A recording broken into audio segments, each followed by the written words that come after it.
Hello, my name is Chris Hardison. I'm in charge of the marketing and social media here at Delights Nursery and Juniper Level Botanic Garden. And today I want to talk a little bit about art in the garden. What is art? Anybody? Art is whatever you think it is, exactly. Art is subjective. What is beautiful to you may not be beautiful to you. And art is just a form of self-expression. And it's just like when you're decorating your house. You have pictures on the wall, you have knickknacks on the tables, you have rugs, whatever that kind of decorate your home. The same way you can kind of decorate the garden. We have a local sculptor, Jim Phillips. This is one of his sculptures over here. It's called Lady Serpentine. He uses natural stone, does carving. So that's an example of a man-made piece of art that kind of complements and replicates the bamboo, kind of goes in nice with the setting. It adds some visual aspect and visual appeal. Another piece of art, it's a little harder to see, but over here is an iron sculpture of a spider. So it's just kind of a little whimsical. Art can be, decorative. It can be whimsical. Whatever excites you is acceptable to use as art in the garden. So let's take a stroll around this way to the back patio, and we'll take a look at some more items. All right. So we've moved to the back patio with all the agaves. Another form of art is containers, plants in containers. Whether they be all the same, so it creates a replicative style. Decorative containers like the blue one on the porch up there with the agaves, or even the way that the pots and planters are hung with the agaves along the posts. Containers can be rearranged, so you can move them over here and rearrange them a certain way to create a certain look. All of the agaves, they do get moved inside in the winter, the ones in the container. So it's a seasonal art display in a way. Art can also be, it can be functional, utilitarian, like benches.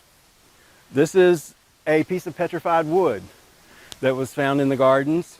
It's natural, it's also decorative, and it's functional. The same thing with the bench here. This is a decorative bench that was man-made, but it's also decorative and functional in the garden. We have several types of bridges around the garden. Oh, you're fine.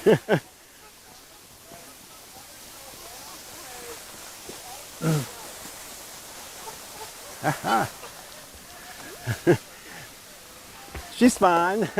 So we have this wooden bridge here. It's very simple, but it's functional and it's attractive. If you take a look down at the end of the stream, we have what we call the Cattail Bridge, which is made out of steel. It's man-made, it's decorative, it's got the cattails. So it's functional and decorative as a piece of art. Or in the case of Tony, it can be, there again, something whimsical. When the cat eats your mouse. I mean, this may not be for everybody, and it's probably not. But at the same time, art is subjective to whatever suits your taste. Art can also be sentimental. I've got a stone at home in the garden it's painted with a cat that a coworker made for me about 12 years ago, and now she's passed on with cancer. So it's a reminder, and it's sentimental. Every time I see that in the garden, I think about Carolyn. You could have a piece of sculpture like we were talking about earlier that could be a marker or a memorial for a pet, or something that happened in your life. You can plant a tree as a memorial.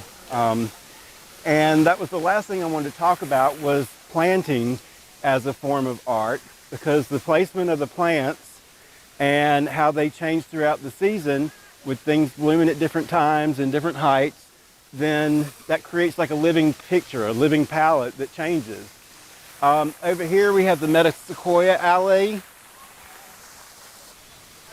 So here we have a service road for the gardens but it's also lined with Metasequoia ogon.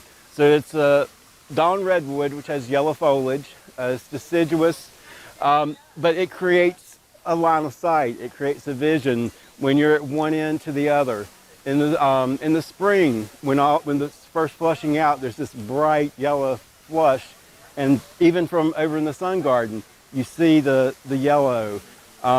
If you're at one end of the road or the other, it kind of draws your eye.